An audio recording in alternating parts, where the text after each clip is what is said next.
자, 네 번째 썰 한번 가보도록 하겠습니다. 댓글 컨텐츠고 영상 제목 중소기업에서 400 벌려면 부장급 되어야 합니다. 한 회사에서 20년 이상 일해야 받을 수 있어요. 라는 영상에 달린 댓글입니다. 저도 중소기업을 몇 번 다녀봤지만 이 중소기업은 또 중소기업마다 좀 다르긴 해요. 예, 다릅니다. 보통 중소기업에서 400 이상 받는 분들이 거의 없습니다. 솔직히 말씀드리면.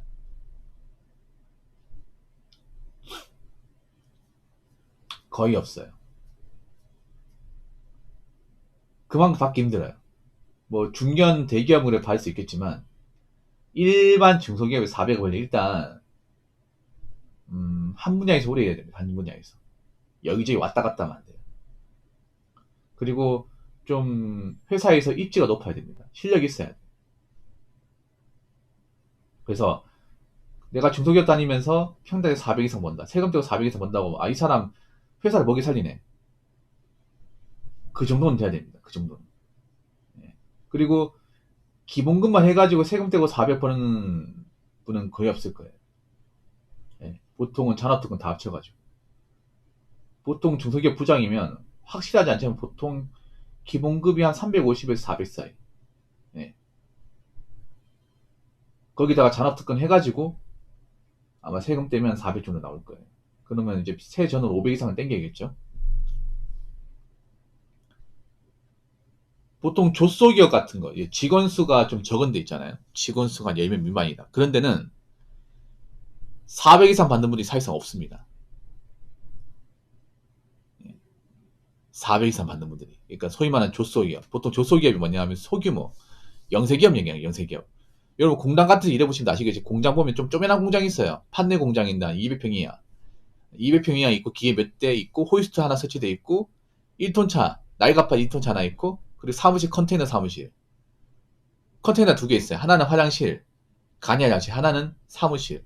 한 5평짜리 컨테이너 해가지고 거기 컴퓨터하고 책상 한 3대 놔두고 정수기가 달려있고 손님은 앉을 수 있는 이제 소파 같은 거, 간이 소파 같은 2대 있고 이게 보통 전형적인 그 조소기업이거든요. 왜 이걸 내가 왜 하냐? 내가 직접 다녀봤으니까. 내가 그 거래소도 갔다 왔으니까 아는 거예요.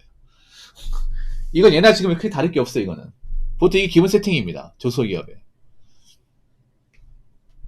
보통 이런 데서 일을 한다고 하면 거의 세금 떼고 200, 400 받는 분이 없다고 생각하시면 돼요. 예. 없다고 생각하시면 돼요. 이거 제가 어떻게 하냐면 제가 전에 얘기했죠. 월급 관리까지 제가 있습니다. 예. 격리를 제가 했어요. 격리 할 사람이 없다 보니까 저보고 하래요. 그래서 어떤 있냐면 회사 장부, 회사 이제 그런 매출 같은 거 있잖아요. 그런 거 제가 다 입력했어요. 그리고 거래처 이제 거래명 쓰는 거 다 정리하고 그리고 세금 계산 돌리고 직원들 월급 채점해가지고 급여명서 뽑고 이거 격리 가는 거 아닙니까? 제가 했습니다. 제가 했어요. 그래서 그때 직원들 얼마 받았는지도 알고 있습니다. 제가 2012년도 그때 상무님이 350만, 세제 350만 원, 세금 떼고 315만 원, 공장장님이 320만 원, 세금 떼고 285만 원, 그리고 부장님이 얼마였죠? 280인가? 280인데 세금 떼고 255만 원. 예. 요렇게 받았습니다. 잔업특권은 별도고. 그래서 이제 기본금 받아가지고는 돈이 적죠, 이게. 근데 그 당시에는 그 회사에 받는 수준이 그렇게 나쁘다 볼 수 없어요. 2012년이니까요. 2010년도임을 감안하십시오. 지금 시급의 절반입니다. 지금 시급의 절반. 2012년 시급이 5,200원 그래요. 딱 지급 시급의 절반이죠. 예. 그 지금 더 올랐겠지. 더 올랐겠지. 그분들이. 그때 공장장님이 경력이 한 20년 가까이 됐었고 부장님도 한 15년 넘었던 것 같아요. 예. 근데 그 정도 받았어요. 중소기업에서. 거기 일하다가 다른 데 옮겼는데도 다른 데 옮겼거든요. 한 200년 넘은 곳에 옮겼는데 거기도 월급이 그렇게 많지 않은가 차이가 크게 안 나요. 중소기업은 정말 강소기업급 되지 않으면 엄청나게 차이 나는 경우는 없어요. 엄청나게. 규모가 큰 회사는 그런 거 있어. 뭐냐 복지가 좀 더 좋은 게 있어요. 복지 같은 거 뭐 좀 상여금 같은 게 좀 더 나온다거나 아니면 뭐 수당 같은 거 더 챙겨준다 그런 게 있어도 기본금은 크게 차이 없어요. 기본금은 이것도 회사마다 다르겠지만 그래서 보통 중소기업에서 이제 평달에 400 이상 벌려면 둘 중에 하나입니다. 임원까지 가야 돼요. 네, 2, 4 이상 찍어야 되고, 두 번째는 뭐냐 하면 내가 짬부장 회사에 에이스를 넣을 수 해야 됩니다. 에이스. 짬부장 해가지고 회사에 잔업특권 매일 해야 돼. 매일. 그런 분이 있거든요. 예전에 그런 분 있었어요. 회사에 부장 직급도 하는데 회사에서 에이스야. 에이스예요. 두 사람 몫을 해요. 그래서 그분은 매일 잔업을 했어요. 워라밸이 없어. 자, 일하는 게 즐겁대. 이해할 수가 없지, 여러분. 투자시도 있는 분인데 주문에 안 보고 안 내려가. 그래서 이분이 워낙에 에이스다 보니까 회사 측에서도 이분 그냥 집에 가지 말라고 회사 근처에 원룸 하나 잡아줬어요. 이게. 네. 어차피 집 뭐니? 그분이 집이 지방이었거든요. 지방에서 왔다 갔다 하니까 너 그렇게 하지 말고 우리가 방 잡아줄 테니 거기서 그냥 써라. 월세 안 받을게. 세금 안 받을게 해가지고 그냥 혼자서 지내는 거야. 그런 게 있었거든요. 그 정도는 돼야 돼. 그 정도는.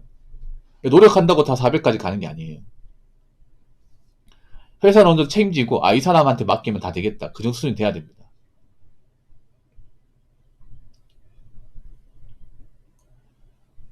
자, 댓글 한번 읽어보도록 하겠습니다. 30인 회사이고 24년 기준 90억 매출, 제조업, 중소기업 회사에 5년차 추가부서 과장급입니다. 40대 중반이고 연봉 3,700입니다.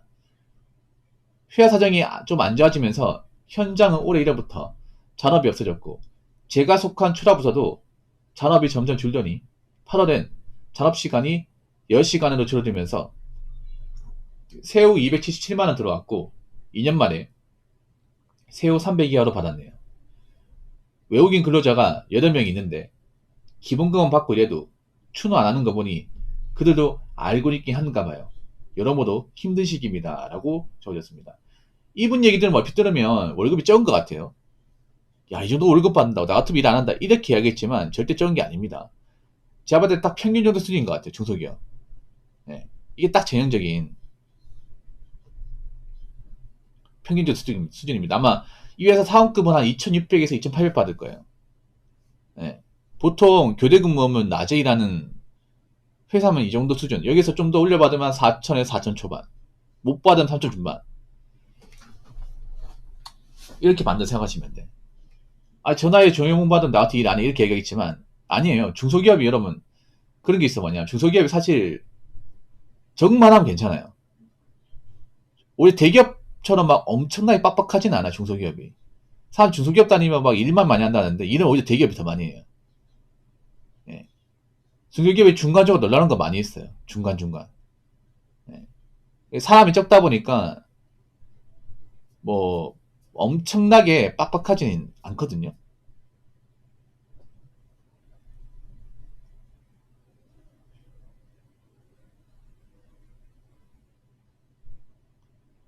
그리고 여기서 아셔야 되는 게 뭐냐면 3,700이 이게 계약연봉이 계약연봉. 그러니까 기본급이에요. 기본급. 그러니까 잔업특근수당은 빠진 겁니다. 잔업특근 빠진 거예요. 그러니까 이거는 그냥 기본적인 기본 출금할수급이 나오는 연봉이에요. 그럼 이분이 기본급이 뭐 한 270에서 300 된다고 봐야겠죠. 그러면 이제 나머지 잔업이나 특근 간 거는 따로 치는 겁니다. 따로. 그래서 이런 추라 쪽 같은 현장일 같은 경우에 사실 기본급보다 중요한 게 잔업특근을 많이 해야 돼. 잔업특근은. 그걸로 이제 부수적으로 돈을 많이 올리는 거예요. 이분도 그렇게 했을 거야 아마. 추라니까 당연히 추라가 뭐예요?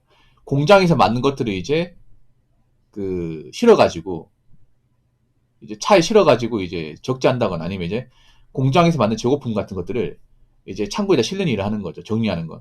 예. 보통 추라라고 하고 자재라고 합니다. 자재. 거의 똑같은 거예요, 여러분.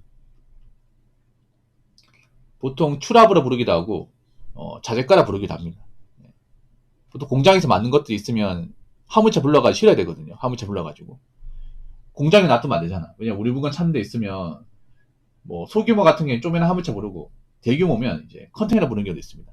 25톤 차나. 그 불러가지고 이제 실어서 내버려야 되는데 보통 지게차로 떠가지고 팔레트로 이제 팔레트로 쌓아가지고 그 랩으로 감은 다음에 그 이제 지게차 이빨 넣어가지고 화물차에 실죠 이거. 아니면 이제 컨테이너 싣는다거나. 그 일을 한 걸 생각하시면 돼요. 일이 힘든 것 같아도 막 엄청나게 막 진짜 못하겠다 이건 아니야. 예, 스타일 때문에 괜찮아요. 그래서 이런 분들 같은 경우 이제 잔업특근이 중요한데 문제는 잔업특근이 없는 거야. 잔업특근이. 잔업특근이 없다는 얘기 뭐냐? 우리 회사가 물량이 이제 많지 않은 거죠. 그러니까 일량이 많지 않은 거죠.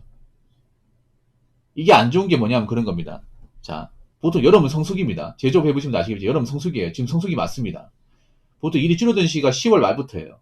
뭐 회사마다 좀 다르겠지만 일반적인 중소기업이면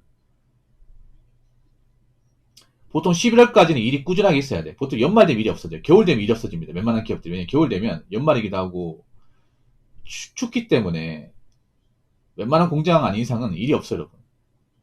그래서 보통 11월부터 한 3월 초까지 일이 없습니다. 그래서 한 4월부터 한 10월까지는 성수기예요. 성수기라 말하기 그렇고 좀 고정적인 일이 있다 생각하시면 돼. 근데 지금 보면 자료가 없다는 것 자체가 우리 공장에 일을 해야 될 일량이 많지 않은 거죠. 올라가서 바빠야 되는데. 이거는 뭐 회사마다 다를 겁니다. 회사마다. 바쁜 공장도 있고 안 바쁜 공장도 있고. 근데 보통은 우리 회사 쪽이 일이었으면 옆 회사 일이 없어요. 예, 이게 알아야 되는 게 뭐냐면 여러분 우리 회사 일이 없네. 일이 없으니까 관둬야겠네.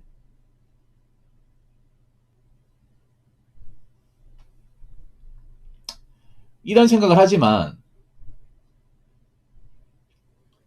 보통 우리 쪽 일이 없으면 우리랑 동종업계 있는 사람들도 일이 없어요. 예, 일이 없습니다. 그래서 뭐 우리 회사 일이 없으니까 딴 데 이직해야지. 다른 데도 사정 똑같습니다. 거의 똑같아요. 예, 얘기 들어보면. 그래서 뭐 옮기지도 못하는 거죠. 예. 그렇다고 또 그만둘 수 없잖아요. 이 댓글 적으신 분도 뭐 다녀야죠. 어떡하겠습니까? 아껴 써야지. 지금 나이 때도 그만두면 답이 없습니다. 예, 지금 나이 때도 나이가 좀 있는 분인데 이러다 그만두면 갈 데가 없어요. 이게 본인도 아실 거예요. 이게. 그래서 뭐 존버할 수밖에 없습니다. 웬만하면 어떡하겠습니까? 지금 상황이 이런데 지금 뭐 누구 돈 많이 받는다 부러워할 게 아니라 이런 거 걱정해야 돼. 앞으로 얼마나 살아남을 것인가, 얼마나 버틸 것인가. 이게 중요합니다. 남들 어디 여행 가고 뭐 차 사고 이게 중요한 게 아니라 지금 시국이 안 좋은데 어떤 식으로 극복해 나갈 것이냐. 이게 중요합니다. 아무튼 이 댓글 적으신 분도 힘들겠지만 어떻게든 살아남으시기 바랄게요. 자, 이상으로 네 번째 썰 마치도록 하겠습니다.